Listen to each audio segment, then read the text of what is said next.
How do you know if you're spending too much or not nearly enough? Most retirees don't have a market problem, they have a withdrawal problem. I'm Dustin Rudolph, founder and president of Legacy Ascent Wealth. Welcome back to Summit Ascent Retirement, where we help retirees optimize their spending to create meaningful memories and live their legacies. In our last episode, we talked about structuring your portfolio so you're not forced to lock in losses while taking income, giving you stability. But the next question is the one that everyone really wants answered: how much can I spend? No, really, I don't want to run out of money, but I don't want to leave a fortune and regrets behind. And that's why we utilize the Guyton Guardrails withdrawal system. Today, we're going to talk about the guardrails designed for retirees who want to spend confidently, avoid overspending, follow rules instead of emotions, and get built-in raises along the way, also knowing when it's time to cut back. This isn't a rigid, ultra-conservative model. It's for people who want to enjoy more of their money with a disciplined framework that protects their long-term plan. This works well for retirees who rely on their investment accounts for income, want clarity instead of guesswork, like having clear rules, and want permission to increase spending when their plan can support it.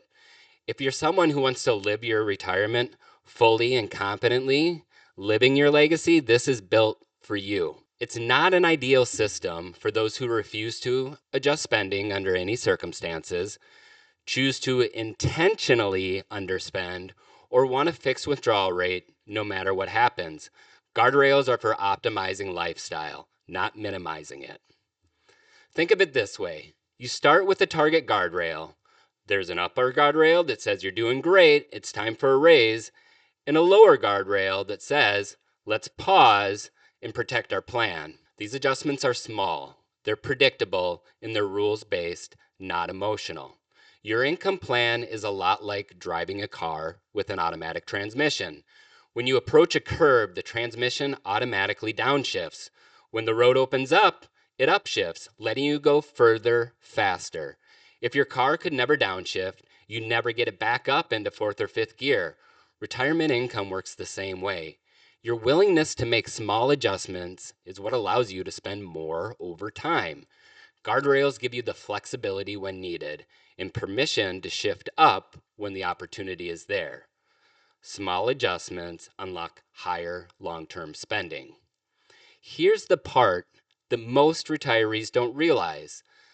The people who spend the most confidently in retirement are the ones that follow a flexible, disciplined system. They're not guessing, they're not afraid, and they're not relying on outdated formulas.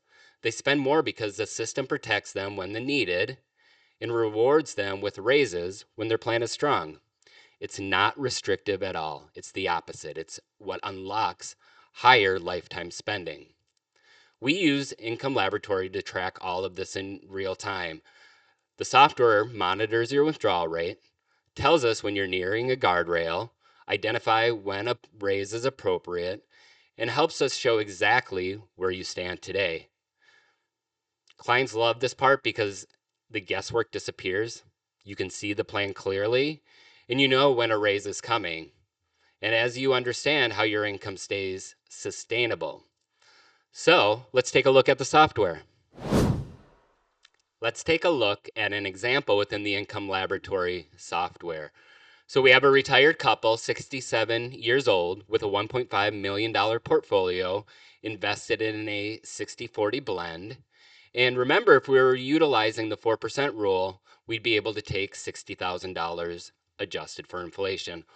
Well, take a look at this. You're already getting a huge raise starting off in retirement because our allowable withdrawal rate is almost $88,000. In the green, you can see if the portfolio reaches $2 million, that we get to increase our income to $120,000. And if it drops to $1 million, then we're going to cut back to $83,000. As you can see, the cutback is way less than what our raise would be if we hit those different portfolio thresholds. We're actually being very conservative here because we can adjust this based off of how aggressive or conservative our clients want to be. So right now, this distribution would be $7,300 per month. But if I want to be more aggressive, what's happening is I can take more income, but the lower guardrail threshold increases. So now we're no longer at $1 million. We're at about $1.2 million, but now we're taking over $100,000. Remember, we're adjusting as we go along. So utilizing a Monte Carlo simulation, yes, like Vegas. Then in Vegas, if you spin the wheel thousands of times, you're going to get a wide range of outcomes. That's the same way that we look at financial planning. What are those range of outcomes that we can get, and what's the most realistic outcome? So doing that same Monte Carlo simulation, running thousands of different scenarios, 76% of the scenarios, you're coming in with more income. So more than that $88,000 adjusted for inflation each year, with the average above by 37%. Now the 24% that were below, our average below is 12%. And we're getting an income raise almost every 2 years, while the average decrease of 6% is happening nearly every 10 years. And if you want to take a look at, I like getting rid of some of these lines here. Okay, so a range of outcomes. You can see how we're adjusting along the way. This is our medium, well above where we started at. 90th percentile, we're almost at $150,000 per year. And in the lowest 10th percent, we're somewhere around $60,000, give or take, per year. Which you may say, well, Dustin, that's fine and dandy. But what happens if I retire during a black swan event? What is really cool about this software is it'll show us, what happens if you retired before the global financial crisis hit in November of 2007. A pretty horrible time to retire. Well, this is exactly how your income would be affected. We would hit the lower guardrail, about that $1 million, and now would have to start cutting back on income. So by March of 2009, our income is $900 lower. As you can see on the bottom there, this is our portfolio values, and over time, they recover. And eventually, we do get above our starting income.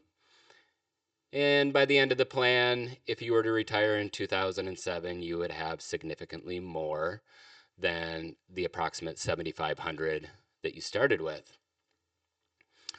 Well, what happens if you retire during the global financial crisis?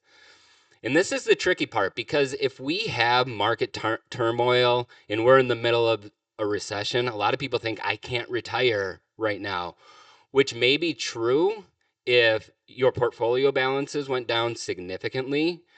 But if we were preparing for it, mitigating the sequence of returns risk, it's actually not a terrible time to retire in most scenarios, because in this case, we're in the heart of the downturn, November 2008. And as you can see, our income versus our planned income is pretty steady. I mean, there's a marginal negative difference. We get to 2013, we get a raise much sooner than we would have gotten a raise had we retired before the global financial crisis.